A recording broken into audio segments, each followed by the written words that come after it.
Hi friends, welcome to clue to target. तो दोस्तों, मध्यकालीन भारत की इस सीरीज में हम लोग स्टार्ट करने जा रहे हैं तुगलक वंश। इससे पहले हम लोगों ने गुलाम वंश और खिलजी वंश के बारे में पढ़ा था।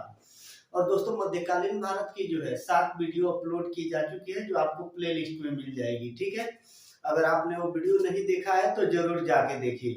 तो आइए शुरू करते हैं तुगलक वंश।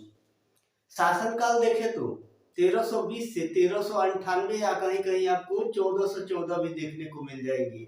इसका कारण यह है कि तुगलक वंश के अंतिम शासक जो थे नसरुद्दीन महमूद, उनके समय में जो है तैमूर लंग का आक्रमण 1398 ईस्वी में होता है और लगभग तुगलक वंश का अंत माना जाता है। लेकिन कुछ छोटे छोटे शासक जो होते हैं,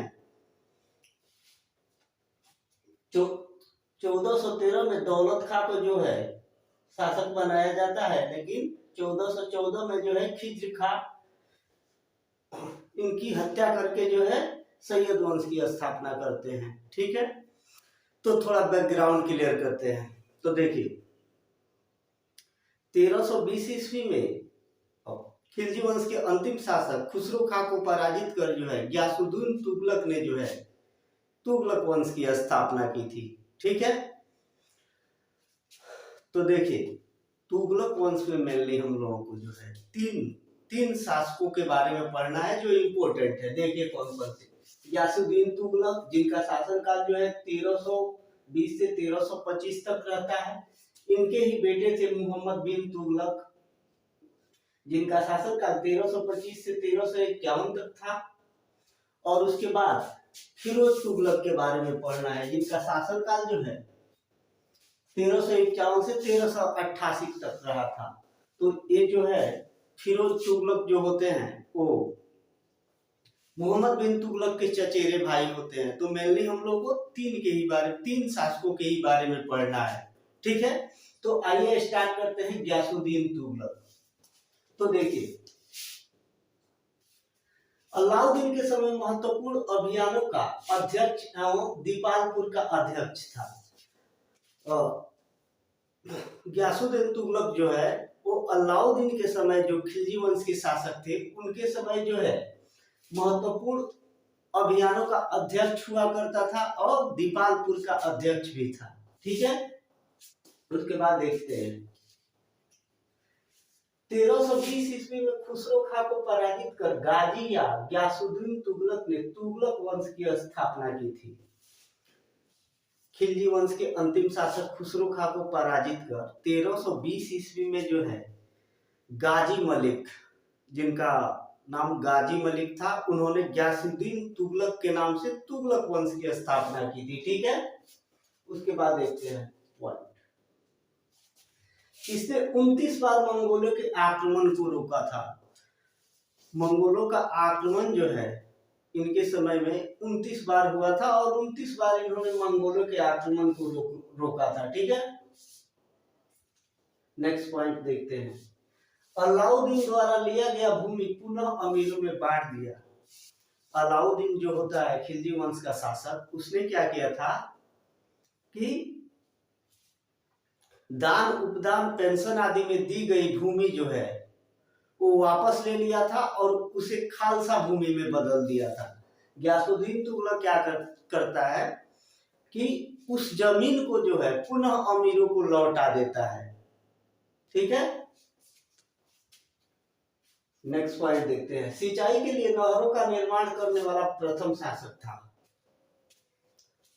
गयासुद्दीन तुगलक जो है सिंचाई के लिए नहरों का निर्माण करने वाला प्रथम शासक था। ये क्वेश्चन भी बहुत बार पूछा जाता है कि वह कौन सा शासक था जिन्होंने सिंचाई के लिए नहरों का निर्माण किया था। ठीक है, तो वो थे गयासुद्दीन तुगलक। ठीक है,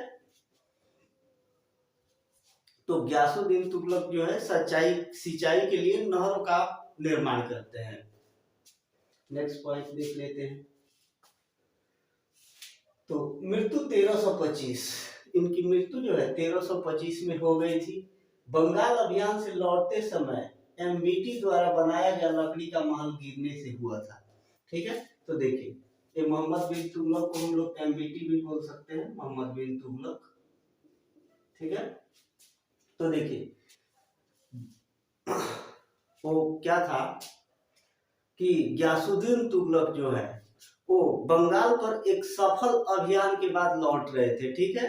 लौट कर दिल्ली पहुंचते हैं, एक जल्दीबाजी में महल तैयार होता है मोहम्मद बिन तुगलक के आदेश पर, लेकिन जो वो महल है वो जैसे ही अंदर पहुंचते हैं वो गिर जाता है, इस तरह से इनकी मृत्यु हो जाती है, ठीक है।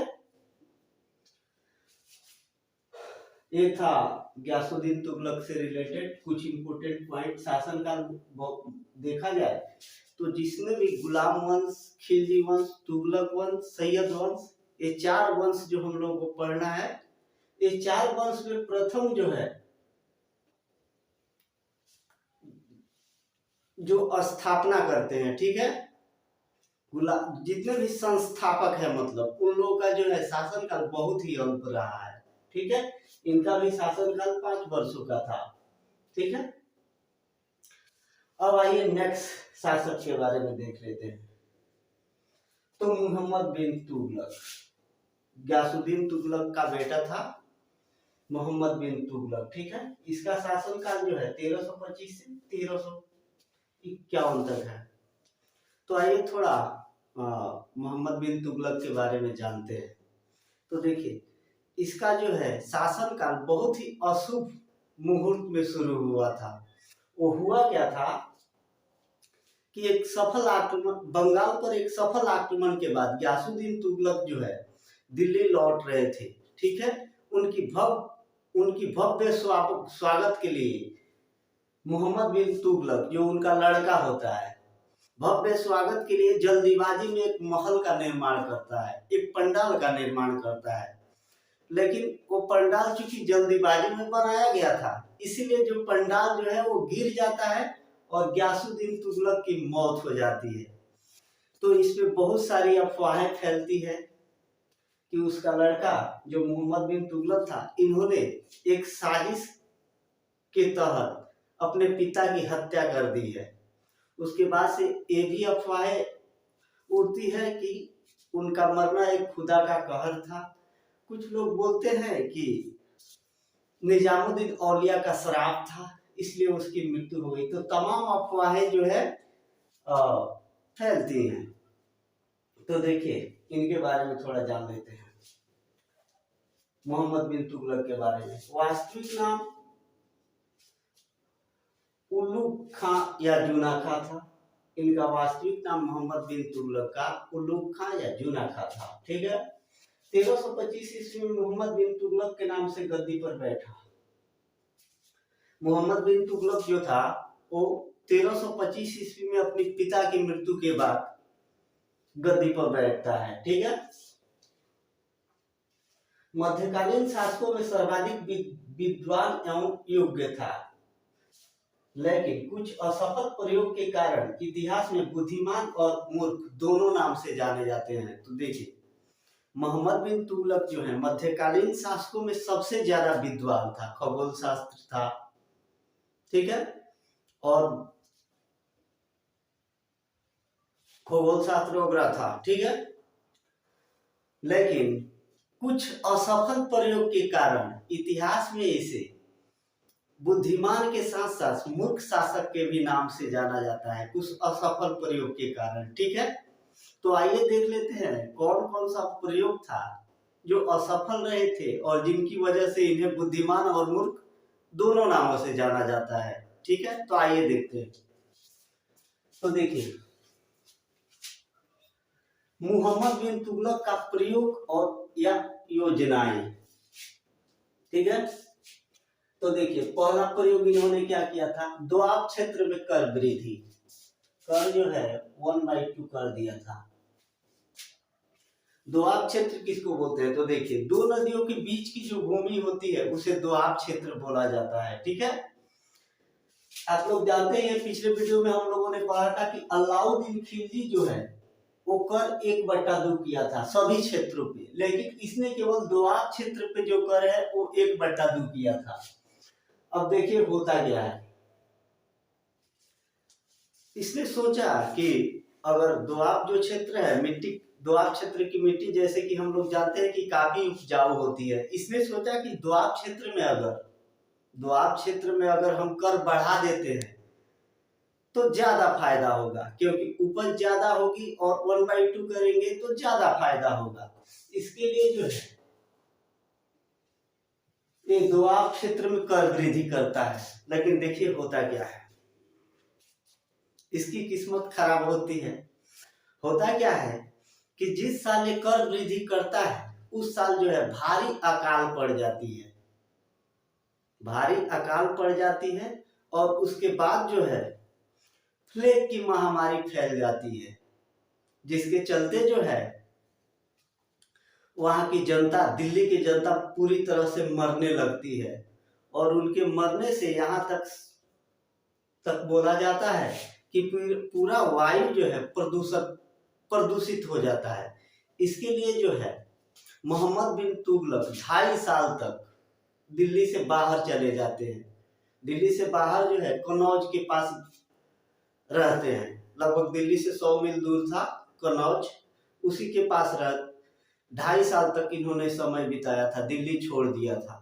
तो इस तरह से इनका कर वृद्धि जो है वो असफल हो गया, क्योंकि उसी टाइम जो है अकाल पड़ा और महामारी फैली प्लेग की। तो ये इनका कर वृद्धि जो है दोआब क्षेत्र में वो असफल हो गया। और कहा जाता है कि लगभग 6 वर्षों तक जो है वो अकाल रही थी। ठीक है, तो ये असफल हो जाता है दोआब क्षेत्र में कर वृद्धि। ठीक है, उसके बाद देखिए राजधानी परिवर्तन। इन्होंने जो है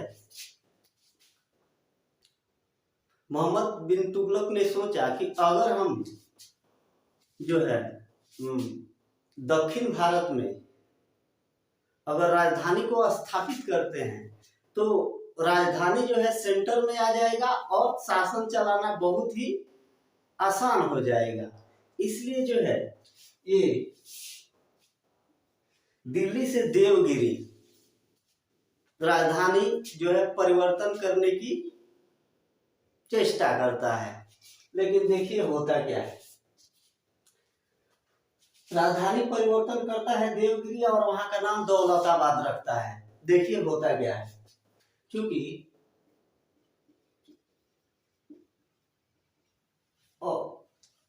दिल्ली से जो है देवगिरी 1500 किलोमीटर की दूरी होती है। ठीक है, और उस टाइम जो होता है वो गर्मी का मौसम होता है। ठीक है, गर्मी का मौसम होता है। अब सभी लोगों को लेके या दिल्ली से देवगिरी के लिए प्रस्थान करता है। लेकिन काफी गर्मी होने की वजह से जो है बहुत सारे लोग मारे जाते हैं। उसके बाद क्या होता है, जो लोग दौलताबाद देवगिरी पहुंचते हैं उनको घर की याद सताने लगती है। ठीक है, घर की याद सताने लगती है और उस माहौल में ढल नहीं पाते हैं। और सुल्तान को भी मतलब मोहम्मद बिन तुगलक को भी बहुत ही जल्द ये समझ में आ जाता है कि देवगिरी से मतलब दौलताबाद से शासन करना उत्तर भारत में मुश्किल हो रहा है। इसलिए जो है वो दोबारा फिर राजधानी को देवगिरी से दिल्ली स्थानांतरण करता है। तो इसका ये प्रयोग भी राजधानी परिवर्तन का भी असफल हो जाता है। ठीक है, असफल हो जाता है। लेकिन बोला जाता है कि इसके कुछ फायदे भी होते हैं। जैसे फायदा क्या हुआ कि संचार अच्छा हुआ।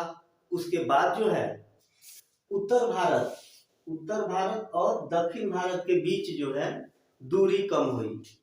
दूरी कैसे कम हुई, तो देखिए जो लोग दौलताबाद गए थे दिल्ली से वो लोग कुछ बस गए वहां पे, दौलताबाद में कुछ लोग बस गए थे। इसलिए जो है उत्तर भारत और दक्षिण भारत की जो दूरी है वो कम हुई थी। ठीक है, ये हो गया अपना द्वार क्षेत्र में कर वृद्धि, राजधानी परिवर्तन, दोनों असफल रहे थे। उसके बाद उन्होंने क्या किया, सांकेतिक मुद्रा का प्रचलन किया। एक सांकेतिक मुद्रा चलाया।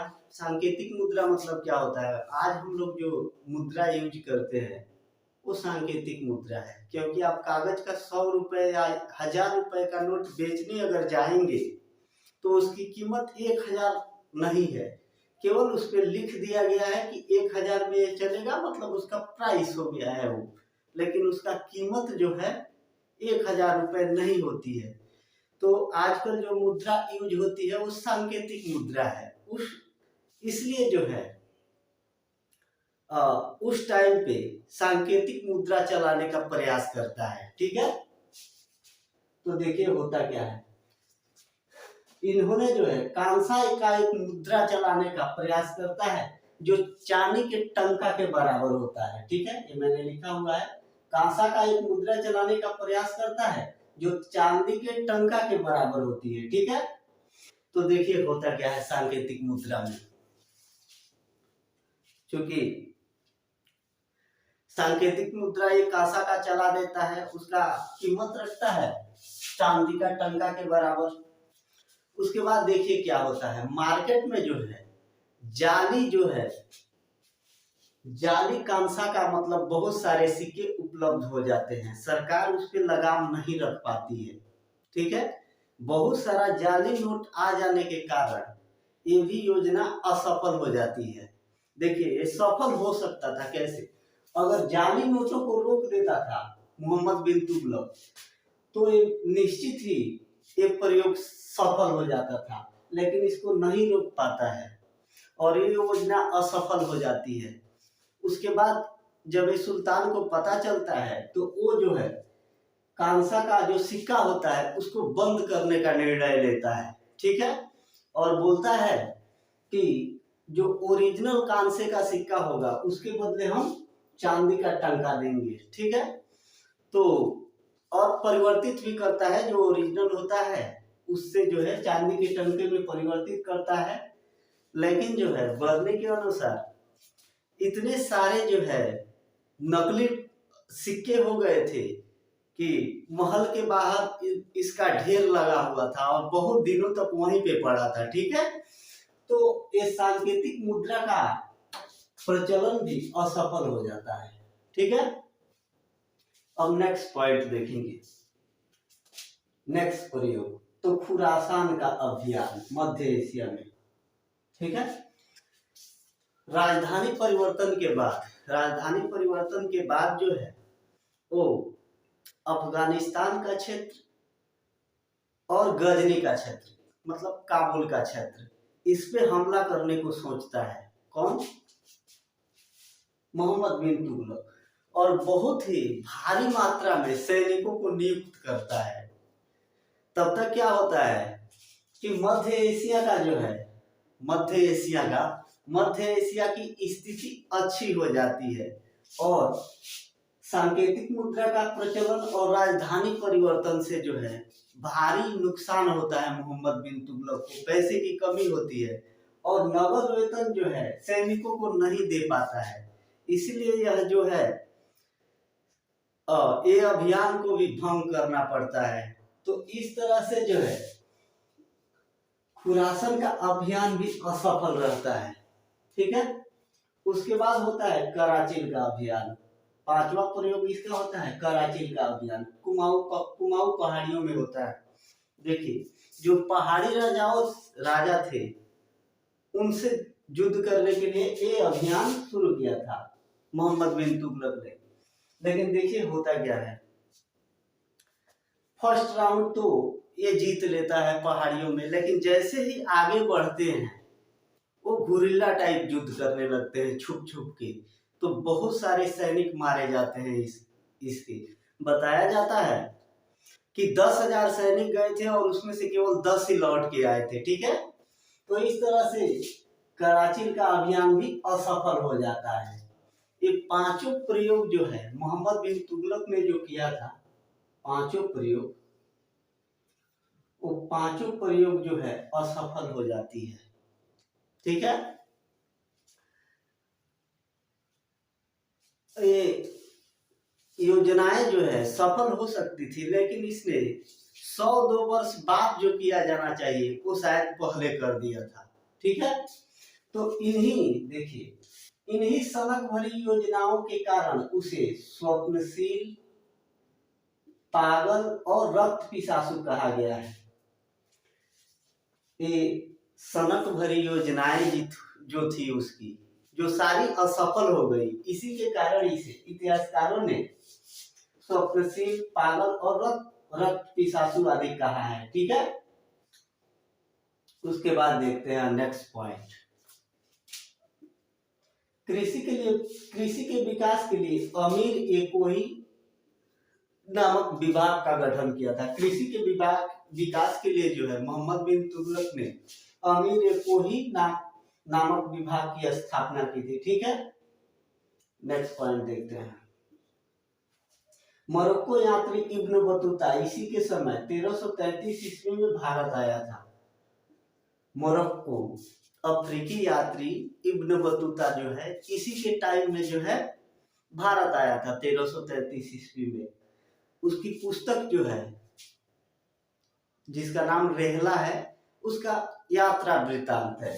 ठीक है, पुस्तक रेहला यात्रा वृत्तांत है। ठीक है, सुल्तान ने इसे क्या किया था, दिल्ली का काजी नियुक्त किया तथा 1442 ईस्वी में जो है राजदूत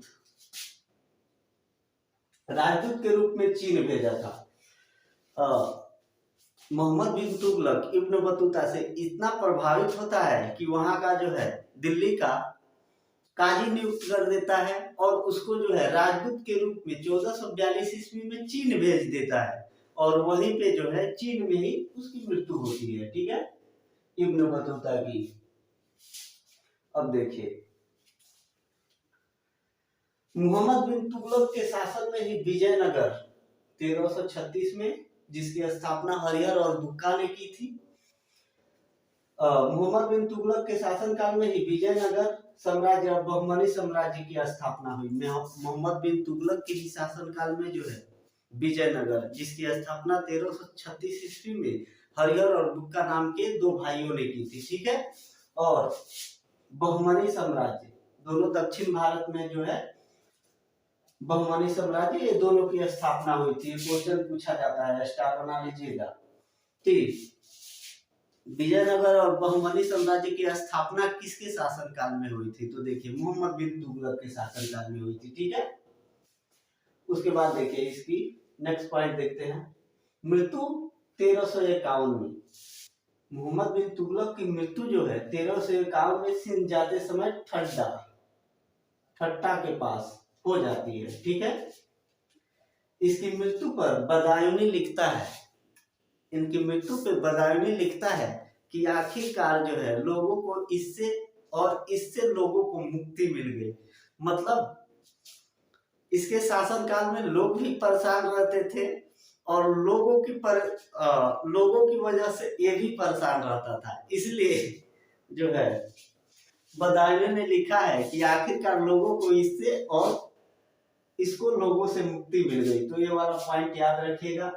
ये किसने कहा है ये भी याद रखना है और क्या कहा है ये भी याद रखना है। क्वेश्चन पूछा जाता है, बहुत ही इंपोर्टेंट है। ठीक है, तो आइए एक बार रिकॉल कर लेते हैं। ये तुगलक वंश की स्थापना जो है 1320 ईस्वी में गयासुद्दीन तुगलक ने किया था। ठीक है, अलाउद्दीन के समय महत्वपूर्ण अभियानों का अध्यक्ष रह चुका था तुगलक। ठीक है, 1320 ईस्वी में खुसरो खां को पराजित कर 1320 ईस्वी में जो है खिलजी वंश का जो शासक था उसको, अंतिम शासक, उसको पराजित करके 1320 ईस्वी में तुगलक वंश की स्थापना की थी। इसने 29 बार मंगोलों के आक्रमण को रोका था। ठीक है,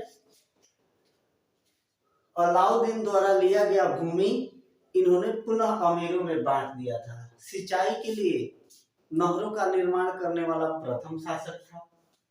मृत्यु 1325 में होती है। बंगाल अभियान से लौटते समय जो है दिल्ली में इसकी मोहम्मद बिन तुगलक द्वारा बनाया गया पंडाल में इसकी मृत्यु हो जाती है। मोहम्मद बिन तुगलक के बारे में देखें तो वास्तविक नाम अलूखा या जुराखा था। 1325 ईस्वी में मोहम्मद बिन तुगलक के नाम से 1325 ईस्वी में पिता की मृत्यु के बाद जो है मोहम्मद बिन तुगलक के नाम से गद्दी पर बैठता है। मध्यकालीन शासकों में सबसे ज्यादा पढ़ा लिखा होता, विद्वान होता है लेकिन कुछ असफल प्रयोग के कारण इसे इतिहास में बुद्धिमान और मूर्ख दोनों के नाम से जाना जाता है। ठीक है, उसके बाद देख लेते हैं तुगलक मोहम्मद बिन तुगलक के प्रयोग। तो दोआब क्षेत्र में जो है कर वृद्धि करता है, वो भी असफल हो जाती है। राजधानी परिवर्तन जो है दिल्ली से देवगिरी करता है, वो भी असफल हो जाती है। सांकेतिक मुद्रा चलाता है, वो भी असफल हो जाती है। खुरासान अभियान जो है वो भी असफल होती है, और कराची का अभियान भी असफल होती है। इन्हीं असफल योजनाओं और सनक भर योजनाओं के कारणों से इतिहासकारों ने पागल, रक्त पिचासू आदि कहा है। ठीक है, उसके बाद देख लेते हैं कृषि के विकास के लिए अमीर ए कोही या दीवान, इसको लिख लीजिएगा, दीवान ए कोही भी बोला जाता है। अमीर ए कोही या दीवान ए कोही की स्थापना की थी। ठीक है, कृषि के विकास के लिए इसने अमीर ए कोही या दीवान ए कोही विभाग की स्थापना की थी। मोरक्को यात्री इब्न बतूता इसी के शासनकाल में 1333 ईस्वी में भारत आया था, जिसको जो है दिल्ली का काजी नियुक्त किया था इन्होंने, और 1442 ईस्वी में जो है इन्हें राजदूत बनाकर चीन भेजा था। ठीक है, जहां पे उनकी मृत्यु हो गई थी। मोहम्मद बिन तुगलक के शासन काल में ही जो है विजयनगर और बहमनी साम्राज्य की स्थापना होती है। ठीक है, उसके बाद देखिए मृत्यु जो है 1351 ईस्वी में सिंध जाते में समय ठड्डा के पास हो जाती है। इनकी मृत्यु पे बदायूनी लिखता है कि आखिरकार जनता को इससे और इससे जनता को मुक्ति मिल गई। ठीक है, अब देखते हैं नेक्स्ट शासक फिरोज तुगलक के बारे में, जिनका शासनकाल जो है 1351 से 1388 तक है। ठीक है, तो देखिए इनका राज्याभिषेक जो है ठट्टा के पास मार्च 1351 में हुई थी। मतलब देखिए ये मोहम्मद बिन तुगलक की मृत्यु जो है ठट्टा के पास हो जाती है। सिंध जाते समय ठट्टा के पास हो जाती है। सेम राज्याभिषेक भी 1351 में इनका ठट्टा के ही पास होता है। ठीक है, उसके बाद अगस्त 1351 में फिर इनका राज्याभिषेक जो है फिरोज शाह तुगलक का 1351 में दिल्ली में होती है। ठीक है, इन्होंने क्या किया, इन्होंने 24 कष्टदायी करों को समाप्त कर दिया और मात्र 4 कर लगाए। जो और शासक थे बहुत सारे कर लगाते थे, लेकिन इन्होंने 24 जो कर अन्य शासकों में जो लगा था उसको समाप्त कर दिया और केवल 4 ही कर लगाए। देखिए क्या, खम्स मतलब लूट का धन, खराज मतलब लगान, जजिया मतलब जो है मुस्लिम राज्य में रहने वाले हिंदुओं पे लगाया जाता था, जो कि एक धार्मिक कर था, ये रखा था। और उसके बाद जकात मतलब मुसलमानों से जो कर लिया जाता था। तो आप 4 कर इन्होंने लगाया था, खम्स, खराज, जजिया, जकात। देखिए ये चारों को आप आसानी से याद कर सकते हैं। खम्स में भी ख है और खराज में भी ख है। ठीक है, उसके बाद जजिया में भी ज है और जकात में भी ज है। तो ये चारों को ध्यान में रख के आप याद रख सकते हैं। ठीक है, अब देखिए नेक्स्ट पॉइंट देखते हैं। तो ब्राह्मणों पर जजिया कर लगाने वाला प्रथम सुल्तान था। जैसा कि हम लोग भारत पे अरबों का आक्रमण में पढ़े थे कि दाहिर का जो मोहम्मद बिन कासिम ने जो है जैसे ही सिंध विजय 712 ईस्वी में प्राप्त किया था, उसके बाद जो है भारत में जजिया कर लग गया था। ठीक है, लेकिन उन्होंने जो है हिंदुओं पे लगाया था। एक प्रथम सुल्तान थे फिरोज शाह तुगलक, जिन्होंने जजिया कर ब्राह्मणों पे भी लगाया। ठीक है, तो ये क्वेश्चन पूछा जाता है कि ब्राह्मणों पर भी जजिया कर लगाने वाला कौन सा शासक था, तो कौन था, फिरोज तुगलक। ठीक है, उसके बाद नेक्स्ट पॉइंट देखते हैं। टोपरा और मेरठ का अशोक स्तंभ दिल्ली में स्थापित किया। टोपरा और मेरठ का जो अशोक स्तंभ था उसको उखाड़कर दिल्ली में स्थापित किया था फिरोज शाह तुगलक ने। एक क्वेश्चन भी पूछा गया है। उसके बाद देखिए इसके शासन काल में जो है दासों की संख्या सबसे ज्यादा थी। तो आपसे पूछा जाएगा कि सल्तनत काल का कौन सा शासक था जिसके शासन काल में जो है दासों की संख्या सबसे ज्यादा थी, तो कौन था? फिरोज शाह तुगलक, फिरोज तुगलक। ठीक है, इन्होंने बहुत से विभाग की स्थापना भी की थी। तो आइए इनके विभाग के बारे में देख लेते हैं।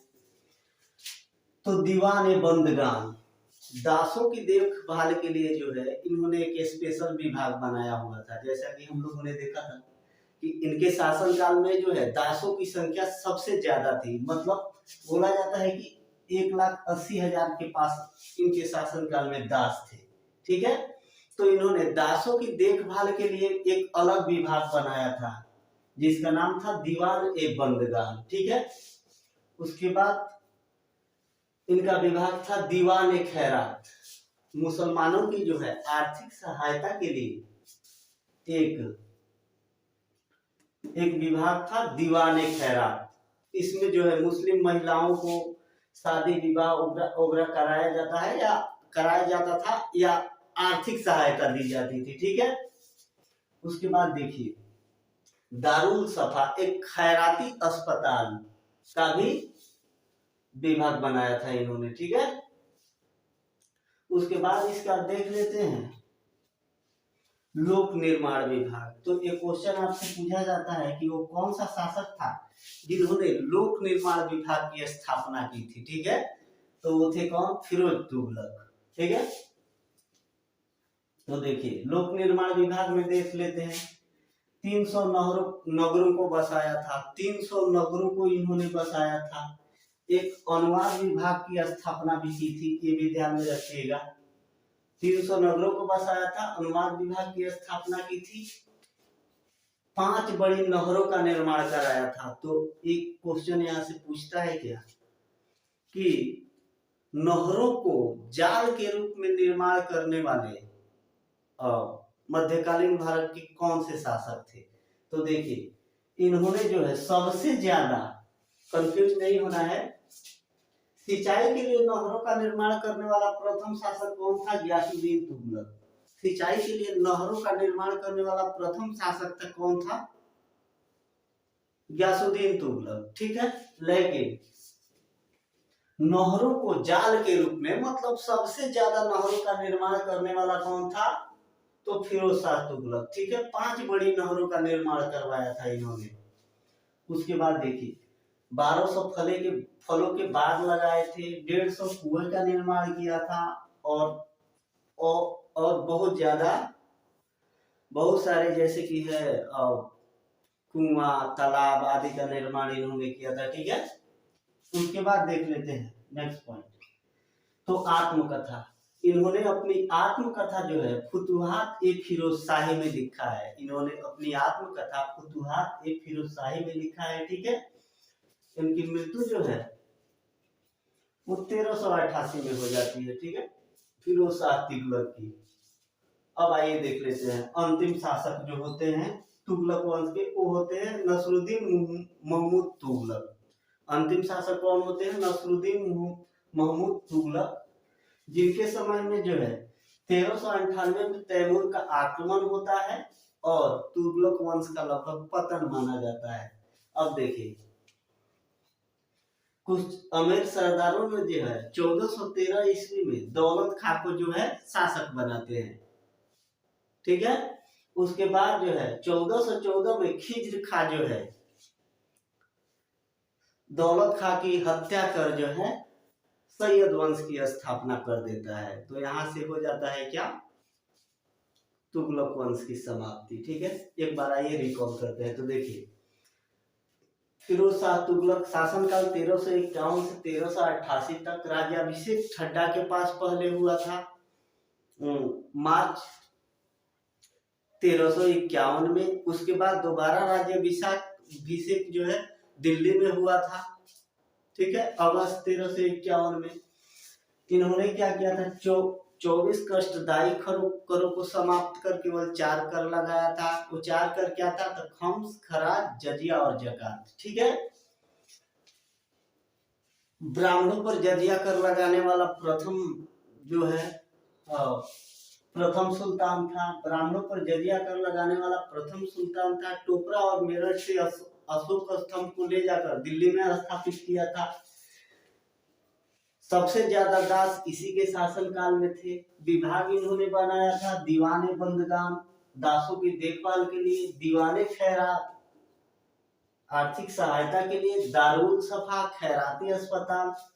अब आइए लोक निर्माण कार्य के बारे में देखते हैं। तो 300 नगरों का निर्माण किया, अनुवाद विभाग की स्थापना की, 5 बड़ी नहरों का निर्माण किया, 1200 फलों के बाग लगाए, 150 कुएं का निर्माण किया।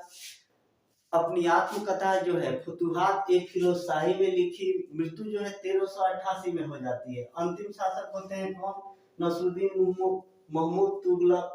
1398 में जो है इन्हीं के शासन काल में तैमूर का आक्रमण होता है, ठीक है। और 1413 में जो है दौलत खां जो है शासक बनते हैं। उसके बाद जो है 1414 में खिज्र खां दौलत खां को जो है पराजित कर जो है सैयद वंश की स्थापना कर देते हैं, ठीक है। तो नेक्स्ट वीडियो में हम लोग पढ़ेंगे सैयद वंश और लोधी वंश के बारे में। थोड़ा चैप्टर छोटा छोटा है तो एक ही वीडियो में हम लोग सैयद वंश और लोधी वंश कवर कर लेंगे, ठीक है।